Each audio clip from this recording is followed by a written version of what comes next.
Hello everyone, welcome back. Today we're going to be talking about this garden better from Everything Attachments. That's the GB60. So the frame is 60 inches going across, so it's 5 foot.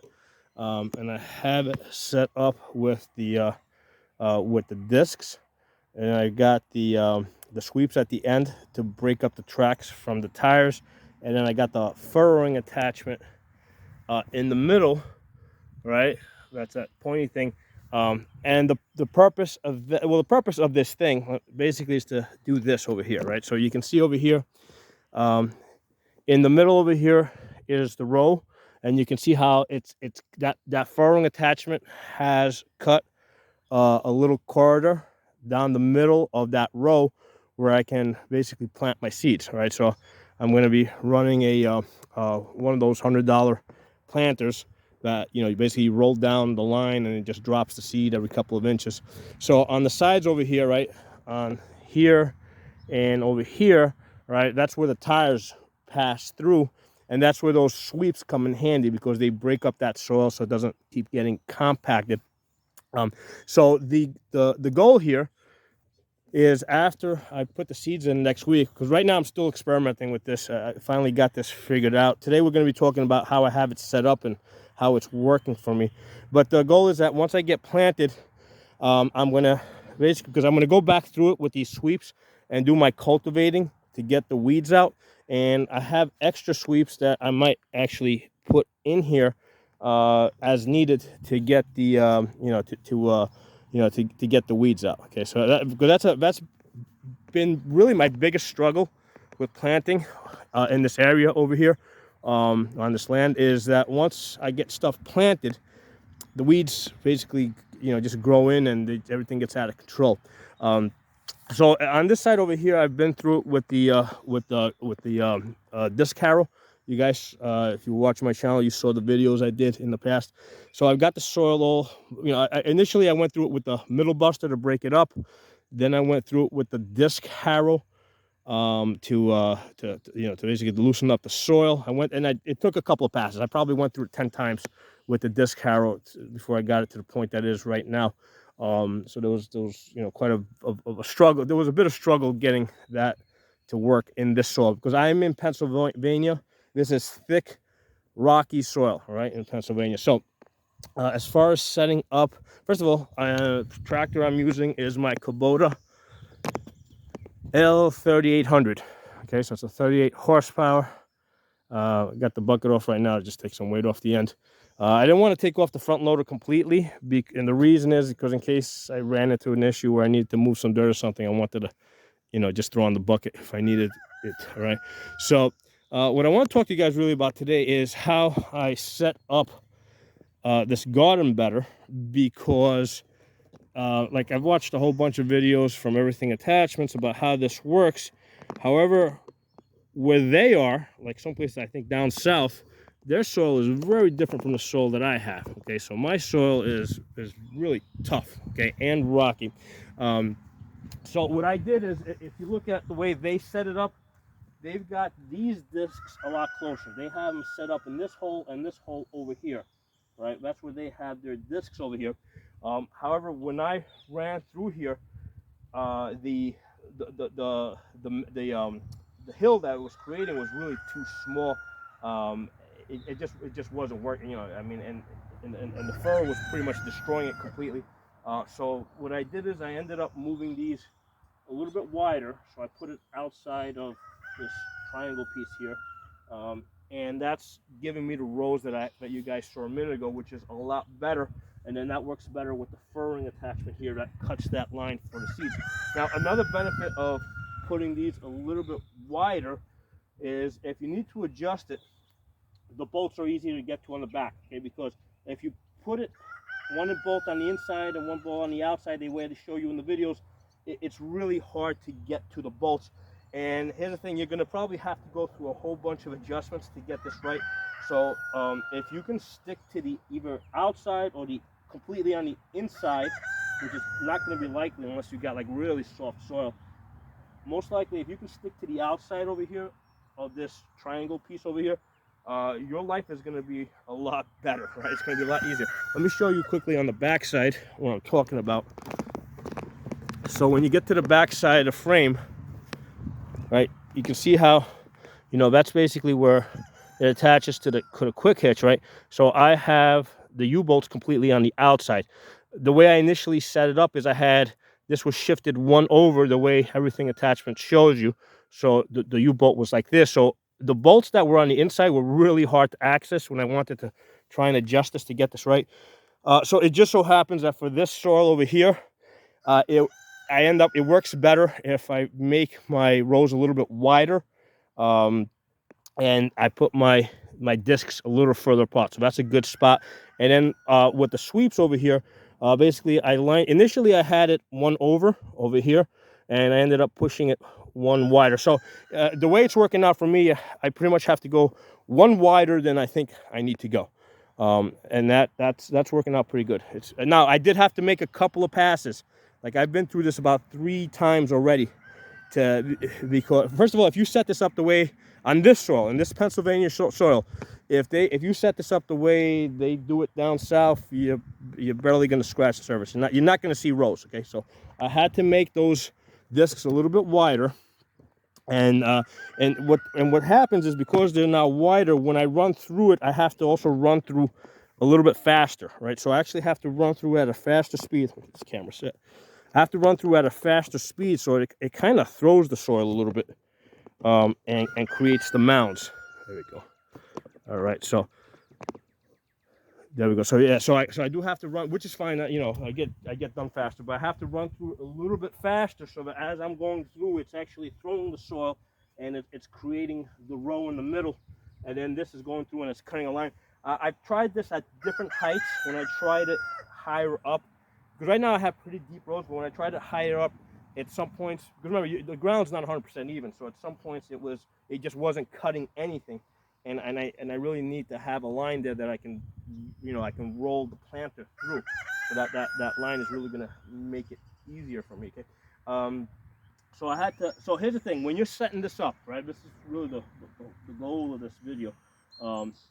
When you're setting this up, what you want to do is get your discs as high as you can without hitting the frame. So there's this little piece of metal over here. I'm about a ½ inch below that. The reason why you want to get the discs as high as possible is because when I found out when I had these lower, I couldn't get the furrowing attachment low enough to make my lines. Okay, so that's why I had to get the discs up as high as possible, so that when I was running this piece through there, right, it would actually, you know, because this is set, you know, pretty low. All right, so get these in first, right? Because these discs, because I was, you know, initially I started with the sweeps on the outside. No, don't do that. Start off with the discs. Start them off with the highest position possible, so you're not hitting the frame.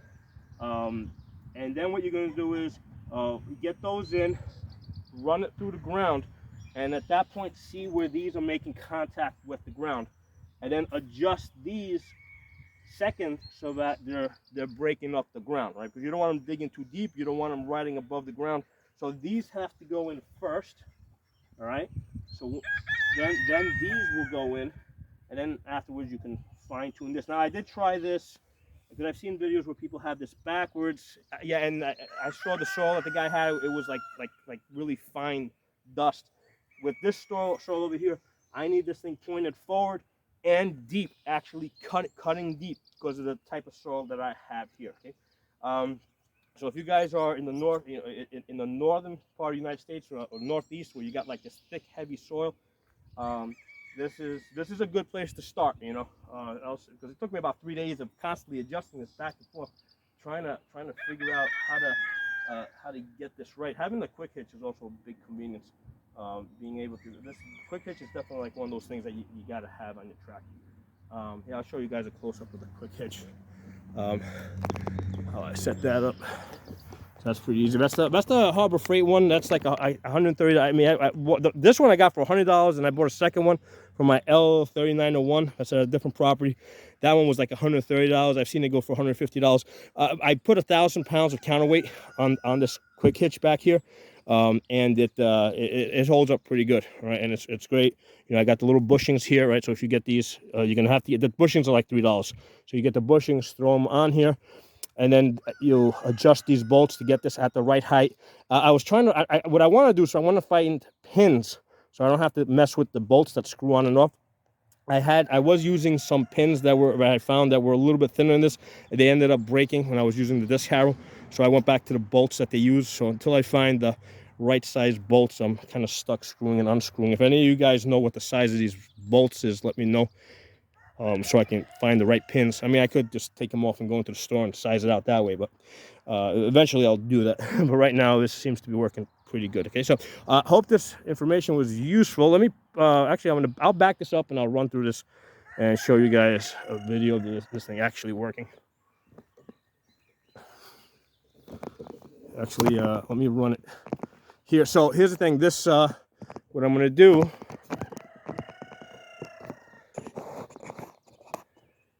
Okay, so I'm gonna come through this row over here, which I've already made one pass. Actually, this row here, I've already made one pass, and then I'll go to the next row over, which will be fresh, and you'll see it cutting for the first time into that one. Actually, let me move the camera over a little bit more.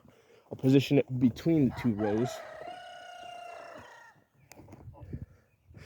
So it's in this Pennsylvania soil, it's definitely not like what they show you in the videos, you know, of how they're doing it down south. I mean, I understand they got different soil down there and all that, but it's a lot more work, a lot more passes. And I think that's part of the reason why, like, it took, you know, here's the thing, interesting point. You know, for a very long time, like Northern Europe and North America, right? You know, they're basically the people were like hunter-gatherers, okay? And the reason why they were hunter-gatherers for such a long time with very little farming is because this soil is hard to farm, right? Unless you have steel plows and powerful animals or machines to pull it, it's very hard to farm this ground. In Europe, they really didn't start farming until about 1000 AD in Northern Europe. You know, that's when they basically invented the steel plow. Down in the Mediterranean, where the soil was a lot softer, I mean, they were farming back there from, like, you know, whatever, 5000 BC. Okay, so that's part of the reason why Northern Europe took a lot longer for it to become populated and developed. And North America, I mean, basically, they're really, I mean, I know the Indians did a little bit of farming, but you know, it's really hard to farm this land unless you got powerful animals, steel plows, or machines to you know, to cut through the dirt. So, all right, let me run the camera and let's run the machine, and we'll see how this look comes out. That should be a good angle right there. So like I said, the first pass will be through one that I already did, and then the second pass will be into a fresh area over here that I only went through with the disc harrow.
camera was actually a little bit in the way. That's why I had to lift the arm. So what I did is, the first one, let me get this myself back in the camera. Okay, so the first time you saw me make, I went into the row that I had already done before. And I went once out and once back in, all right? So that was like probably like the fourth time going through that one. All right, so that's this line that you see here. No, actually that's this one over here. So that was the first line over here, right?